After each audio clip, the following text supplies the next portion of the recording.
So James, with this statement, of course, he meets some resistance within himself, because going so deeply into the unknown like this is quite unsettling, right? Especially in such a short span of time.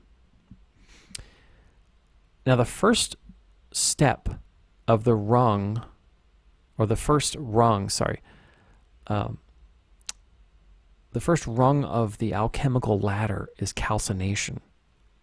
Psychologically, this step is the natural humbling process as we are overcome with the struggles of life. It could also be an intentional surrender. So in this point of the game, James makes an intentional surrender. He lets go and he jumps into this hole. This is the first step on the alchemical ladder. After James picks himself up off the floor, he sees an elevator which takes him down even further into the abyss, right? The extended hole jumping and descending in this part of the game is clearly intentional. It signifies the unknown or the abyss, in that the player nor James have any idea where they are at this point, much less how far down they have gone. The elevator ride itself goes on for a very long time, if you remember, right? Notice how it is impossible to count the levels as the elevator descends. The unknown must not have any guideposts or points of reference. This is also a symbolic death of James. Remember, this is the first step on the alchemical ladder. James is about to lose all reference points with his next... he's about to lose every reference point in the next cutscene coming up with Maria. All right, he's descending so far into the unknown. There's just there's no points of reference anymore. He's in the deep stuff here. So at the bottom of the elevator, James enters an area called the Labyrinth to make it even more confusing and unknown and mysterious. Pyramid Head also dwells here, randomly patrolling this hellish maze. There is no map for this area, right? This is very significant. They're telling us this is unknown, very unknown. James almost seems to have descended as deep into the unknown of his psyche as possible. He finds his way to the next puzzle down here, and in some strange way, this head seems to be the very source of the unconscious personas emanating from James Sunderland. After all, the faces all share the same head, right? This seems no coincidence that this puzzle's hinting at the confusion or unconscious breaking down or dissolution of identity that we shall see in the upcoming interaction between Maria and James. Dissolution is the second rung on the alchemical ladder. So as James is going down, he's moving up on the ladder. So let's watch this entire scene between James and Maria. As this plays, I'm going to get up for a second, but don't worry, I'll be right back. This is an extended cutscene here. This is even further into the unknown, and this is one of the most, no, this is the most confusing cutscene in the entire game, right?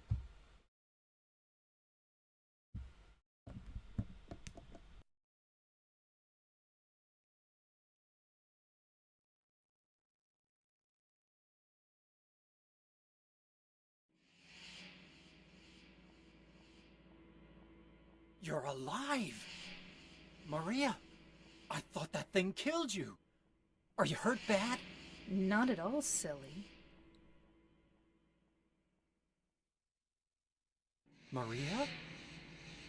That thing, it stabbed you. There was blood everywhere. Stabbed me? What do you mean? It chased us to the elevator, and then... James, what are you talking about? Just before! Don't you remember? James, honey, did something happen to you? After we got separated in that long hallway? Are you confusing me with someone else? You were always so forgetful. Remember that time in the hotel? Maria? You said you took everything, but you forgot that videotape we made. I wonder if it's still there. How do you know about that? Aren't you Maria? I'm not your Mary. So, you're Maria? I am. If you want me to be. All I want from you is an answer. It doesn't matter who I am. I'm here for you, James. See? I'm real.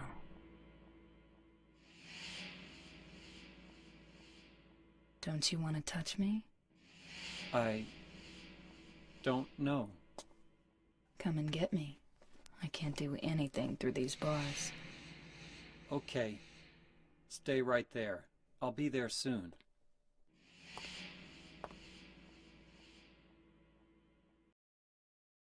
Yeah, wow. Confusing. So, first of all, James is astounded to find that Maria is still alive.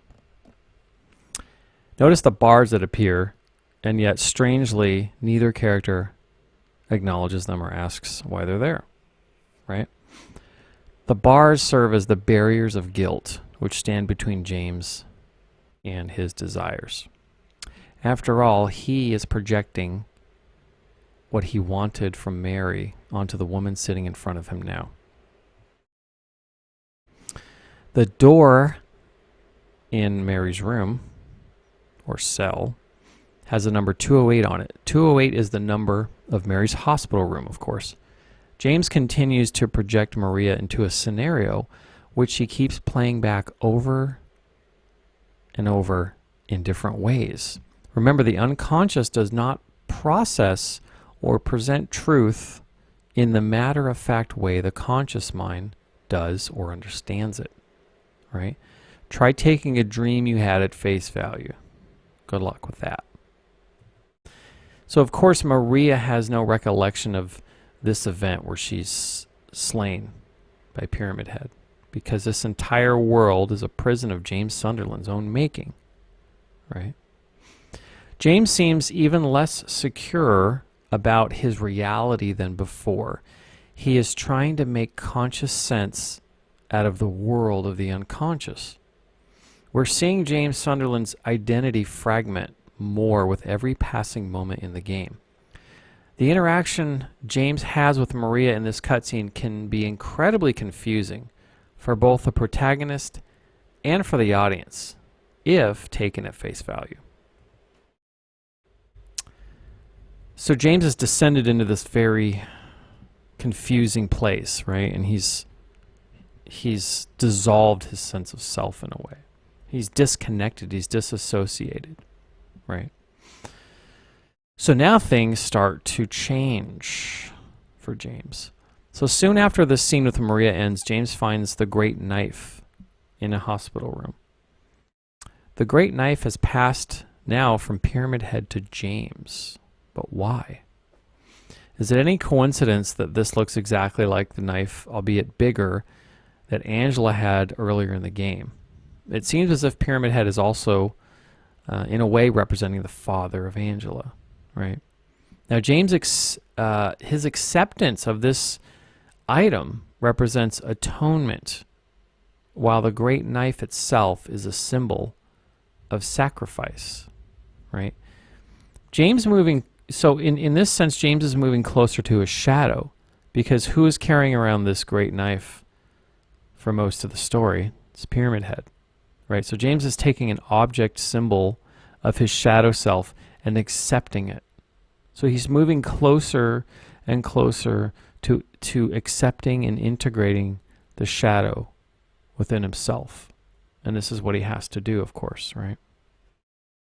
instead of pretending it's outside of him and fighting it constantly, right? Because he could do that forever if he wanted to. Some people do that their entire lives. A lot of people do, unfortunately. So let's talk about this great knife a little bit more. So something dragged represents a great burden, right? Notice Pyramid Head doesn't really carry it around. He doesn't have a sheath, or he doesn't carry it on his shoulder, right? He's always dragging this thing around. And this sword, or this great knife that Pyramid has for most of the story, is, of course, an occult symbol of the masculine, right? It's a phallic symbol. And by being dragged around, it's sullied. It's dirty and sullied.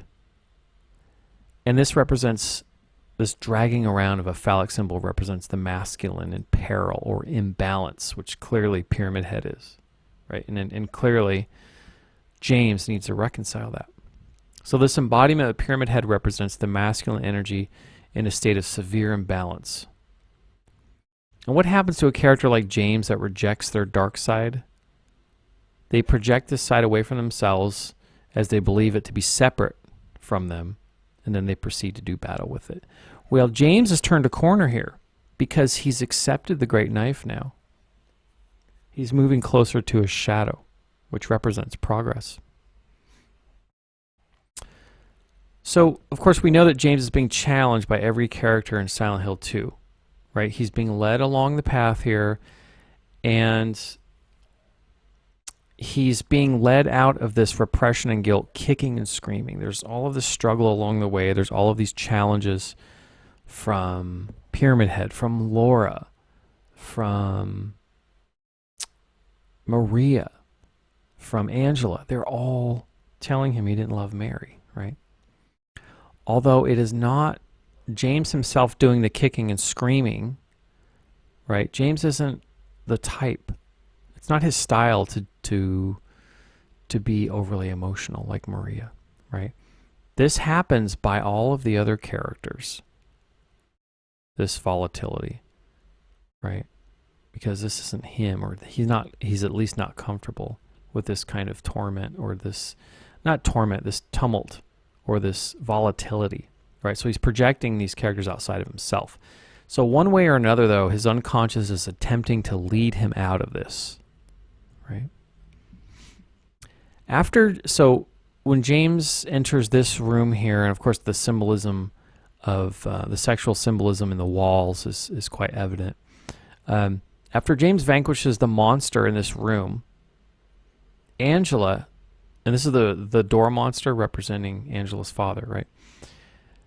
After this monster is vanquished, Angela accuses James of only wanting her for sex.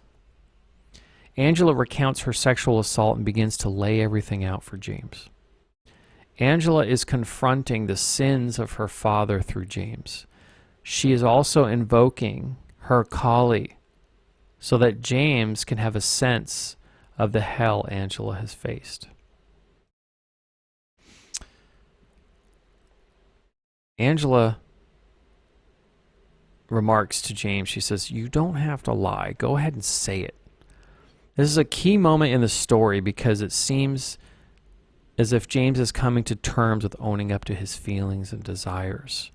After all, Angela is a mere projection of the unconscious of James Sunderland. So anything she says is simply a dialogue happening within James himself. He's starting to come around in a big way here. This isn't, of course, the first time something like this has been suggested to James. Remember what Maria said at Toluca Lake? Everyone seems to accept this about James except James himself. Right? You see a pattern here? Angela goes on to say, "You didn't want her around anymore. You probably found someone else." Angela, now this is, so keep in mind here that, James accepts the great knife. And then in the very next cutscene, he has this very pivotal moment with Angela. Angela leaves James alone in the room. James offers a half-hearted reply because, Angela's really challenging James now. She's really laying it out for him. She's done this before, but Maria's done this, Laura's done this, but really it's starting to hit home now. It's really starting to sink in, right? As Angela leaves the room and James offers his reply, he says, that's ridiculous. He kind of trails off. There's a long silence after he makes his statement. James hangs his head low, staring at the floor, right? This is basic body language 101. This indicates that this is, he's silent. He's hanging his head to the floor. This is an overt expression of guilt. And James appears to realize something that he denied before, right? So remember, he accepts the knife. He accepts the great knife in the room, which symbolizes moving closer to his shadow. And now he's really letting something sink in that Angela has told him a few times now, but he's really letting it sink in now. So James is definitely turning a corner here. And of course, in the next cutscene, James makes his way back to room 208 to find Maria there. It is ironic that when James is seemingly opening himself to the possibility that what Angela told him was true, he finds that he is too late and Maria is dead yet again, right? James has clearly been projecting Maria and everything she represents on top of this scenario of Mary's death, right? James' unconscious could conceivably recreate this scenario over and over with nearly infinite variations. In a very real sense, the unconscious of James is processing complex and simultaneously interwoven themes all at the same time, just like dreams and how they manifest. The unconscious is so much more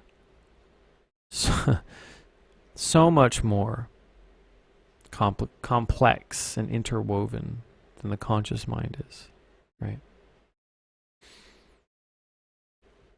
This is one of my favorite moments in the game. Will you go deeper? Yes or no? So next, James comes across 3 open graves. I mean, if this isn't enough symbolism here as to what needs to happen, I don't know what is, right? James comes across 3 open graves. One for Eddie, Angela, and one for James himself.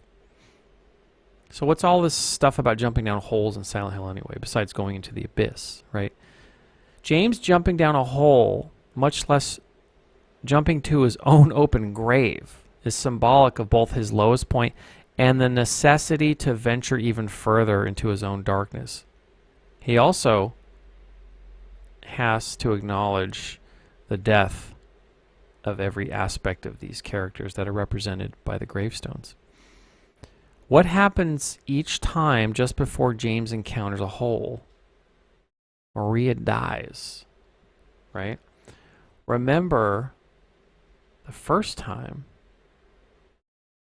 Maria is slain in front of James, he's told about the abyss and that he must go into the abyss, right? So James has a choice here. In this part of the game, you have a choice. And this signifies James' willingness to go deeper and explore the unconscious aspects within himself, which torment him, right? So this is a design choice in the game that was made intentionally, because by making this choice, this is symbolic of James acknowledging, I still have to go deeper. I still have work to do. I still have to sort through this stuff, right? He isn't just, at this point, he isn't just wandering around blindly. He's still looking for Mary. He still hasn't realized as much as he can in order to heal, in order to move on, but he's starting to acknowledge. He's starting to accept, right? He's starting to see some things in himself that the other characters see the whole time, but James is just starting to come around to accepting some of these things. So since Eddie and Angela, the other 2 open graves, are aspects of James Sunderland's unconscious, we shall undoubtedly experience the death of those 2 characters soon. Each of these deaths, I should say, represent something James has begun to resolve within himself.